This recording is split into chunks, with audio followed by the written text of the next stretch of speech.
بسم اللہ الرحمن الرحیم۔ السلام علیکم۔ آج ہم پڑھیں گے جماعت ششم کا تربیتی نصاب، اس کے باب چہارم الف سیرت ہمارے نبی صلی اللہ علیہ وسلم کی زندگی کے حالات کو سیرت کہتے ہیں۔ سبق نمبر 1 میں ساکن مدینہ اور صلح حدیبیہ۔ اسلام امن کا مذہب ہے، آپس میں پیار و محبت سے رہنا سکھاتا ہے۔ ہمارے پیارے نبی حضرت محمد صلی اللہ علیہ وسلم رحمت للعالمین ہے۔ اس سبق میں ہم حضور صلی اللہ علیہ وسلم کی رحمت، شفقت اور اتحاد و اتفاق کی باتیں پڑھیں گے۔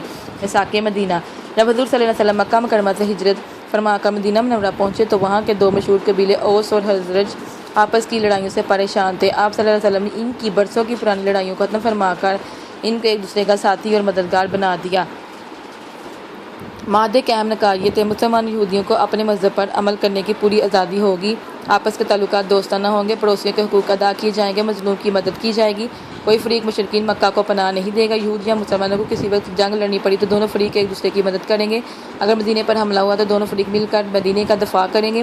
اگر فریقین میں کوئی اختلاف ہوا تو اس کا فیصلہ حضور صلی اللہ علیہ وسلم فرمائیں گے۔ مدینہ منورہ کی ایک بڑی طاقت یہودی تھے، جن کو معاشی اور سیاسی برتری حاصل تھی۔ مسلمانوں کے آپس کے اتحاد و اتفاق سے اب وہ ختم ہوتی نظر آ رہی تھی، اس لیے یہود نے مسلمانوں کے خلاف سازشیں شروع کر دی۔ مکہ کے مشرکین بھی مسلمانوں کے دشمن تھے، وہ نہیں چاہتے تھے کہ مسلمان مدینہ میں آرام سے رہیں، وہ بھی مسلمانوں کے خلاف سازشوں میں مصروف تھے۔ ان حالات کے پیش نظر حضور صلی اللہ علیہ وسلم نے مدینہ کے رہنے والے تمام قبیلوں کے درمیان ایک معاہدہ طے فرمایا، اسے میثاق مدینہ کے نام سے یاد کیا جاتا ہے۔ معاہدے کے اہم نکات یہ تھے: مسلمان یہود دونوں کو اپنے مذہب پر عمل کرنے کی پوری آزادی ہوگی، آپس کے تعلقات دوستانہ ہوں گے، پڑوسیوں کے حقوق ادا کیے جائیں گے، مظلوم کی مدد کی جائے گی، کوئی فریق مشرکین مکہ کو پناہ نہیں دے گا۔ یہود یا مسلمانوں کو کسی وقت جنگ لڑنی پڑی تو دونوں فریق ایک دوسرے کی مدد کریں گے۔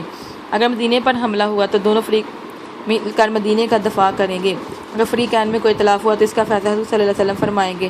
ساکن مدینہ کے فوائد: یہ معاہدہ مدینہ منورہ میں امن قائم کرنے میں بہت مفید ثابت۔ اس معاہدے کے ذریعے پہلے اسلامی ریاست کی بنیاد پڑی اور مسلمان بڑی حد تک اپنے آپ کو محفوظ و مامون سمجھنے لگے۔ صلح حدیبیہ، ہجرت کے 6 سال حضور صلی اللہ علیہ وسلم نے ہوا میں دیکھا کہ آپ صلی اللہ علیہ وسلم اور صحابہ رضی اللہ عنہم مکہ مکرمہ میں داخل ہوئے ہیں اور بیت اللہ کا طواف کر رہے ہیں۔ چنانچہ حضور صلی اللہ علیہ وسلم صحابہ رضی اللہ عنہم کو ساتھ لے کر عمرے کے ارادے سے مدینہ منورہ سے روانہ ہوئے۔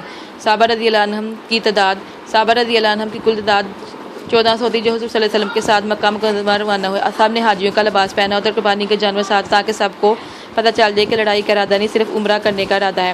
مشرکین مکہ کی لڑائی کی تیاریاں: مشرکین مکہ کو جیسے ہی خبر پہنچی، انہوں نے طے کر لیا کہ مسلمانوں کو مکہ میں ہرگز داخل نہیں ہونے دیں گے، خود بھی مقابلے کے لیے تیار ہوں گے اور آس پاس کے اتحادی قبائل کو بھی لڑائی کے لیے بلا لیا۔ مسلمانوں کا مشورہ: حضور صلی اللہ علیہ وسلم اور صحابہ رضی اللہ عنہم ابھی مکہ سے کچھ فاصلے پر تھے کہ انہیں مشرکین کی جنگی تیاریوں کی خبر ملی۔ مشورہ ہوا تو یہی فیصلہ ہوا کہ سفر جاری رکھا جائے۔